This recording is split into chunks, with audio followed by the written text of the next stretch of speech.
Mga programa ng DOLE para higit pang mapalawak ang oportunidad sa trabaho para sa bawat Pilipino, ating pag-uusapan kasama si OIC Assistant Secretary Patrick Patriwirawan Jr. ng Bureau of Local Employment ng Department of Labor and Employment. ASEC, magandang tanghali po. Magandang tanghali po, Ma'am Cheryl and Sir Dale, sa inyo pong mga taga-subaybay. Maraming salamat po sa pag-imbita po sa Department of Labor and Employment. ASEC, ano po ang ginagawa ng pamahalaan, partikular ng DOLE, para mapabuti pa ang job generation sa bansa? At ano pong mga ahensya ng pamahalaan ang inyong katuwang para dito?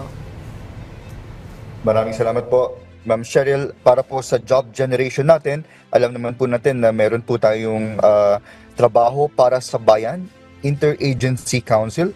Ito po ay sa ilalim ng Trabaho para sa Bayan Act, no? Kung saan tayo po ay may mandato na i-review kung paano po i-monitor kung ano yung mga klase ng trabaho na generate po sa ating labor market. Kasama po natin dito ang Department of Finance, ang Department of Trade and Industry, ang Department of Budget and Management at ang Civil Service Commission.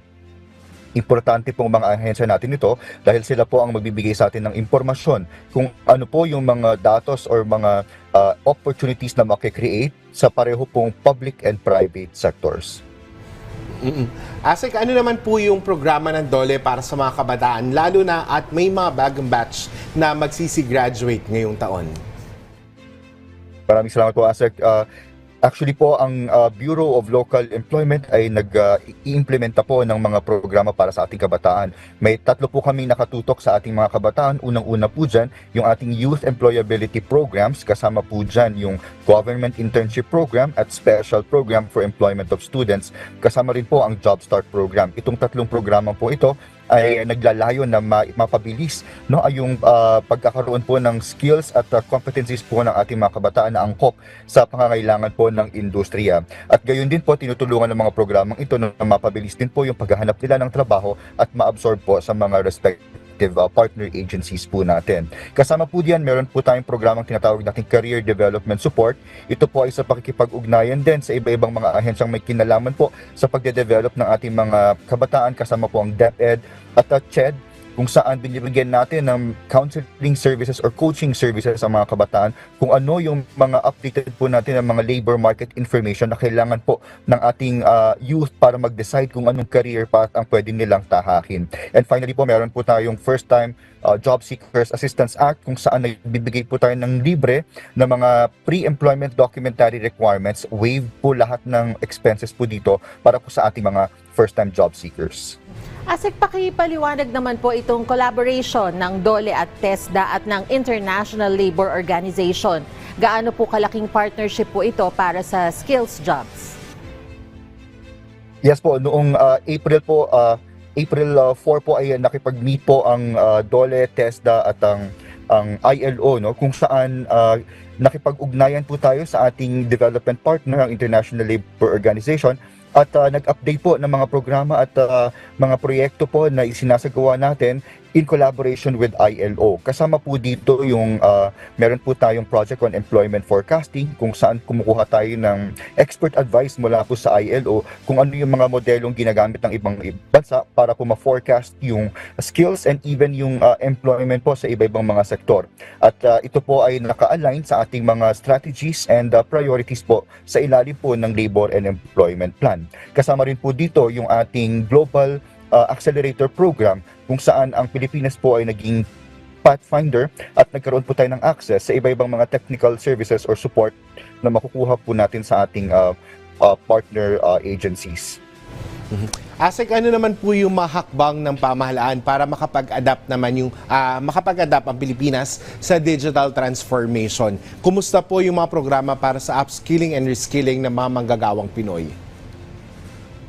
Thank you po, ASEC. Para po sa digital transformation naman po, no? Ang DOLE po ay nagsagawa po nung nakaraang mga linggo po ng konsultasyon sa iba-ibang mga sektor. Tinawag po natin itong workforce competitiveness and governance in AI in the workplace, no? At gumawa po tayo ng discussion paper kung saan kinuha natin yung iba-ibang inputs po ng mga sektor, no? Kung ano yung dapat na paghahanda ng gawin ng mga employers at ng mga workers, lalo na nag-adapt po ang ating mga kumpanya ng iba-ibang mga technologies.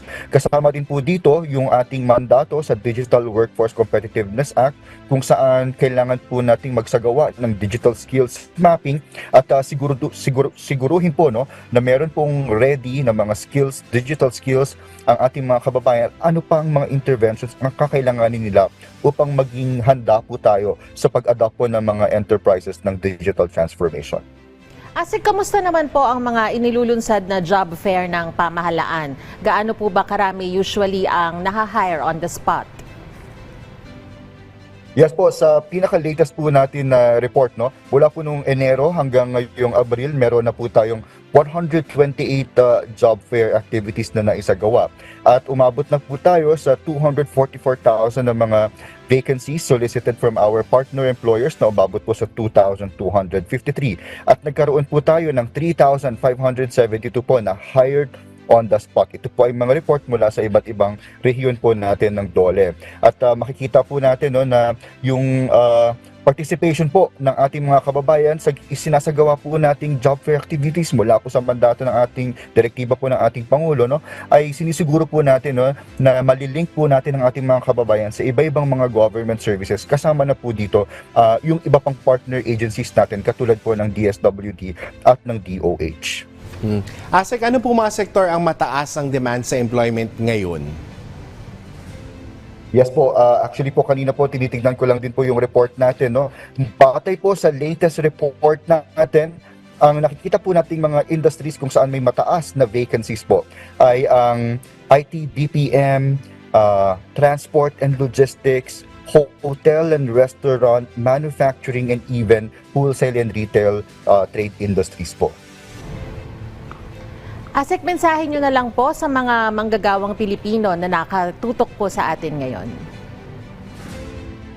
Maraming salamat po. Kinukuha ko po yung pagkakataon na ito na palalahanan po ang ating mga kababayan po, ang mga job seekers po natin na magtungo po at lumapit sa ating mga public employment service offices at makipag-ugnayan po sa ating mga PESO staff at alamin kung ano po yung mga latest na vacancies sa kani-kanilang mga localities. Makikita po natin ito sa ating DOLE and the BLE websites and even sa ating social media pages. Maaari rin po natin bisitahin ang PhilJobNet, ang ating online digital platform site kung saan makikita po natin yung mga vacancies na pinopost po ng ating mga employers at listahan po ng mga job fair activities na isasagawa natin ngayong buwan ng Abril hanggang sa susunod na mga buwan po. Maraming salamat po sa inyong oras, OIC Assistant Secretary Patrick Patriwaran Jr. ng Bureau of Local Employment ng DOLE. Maraming salamat po.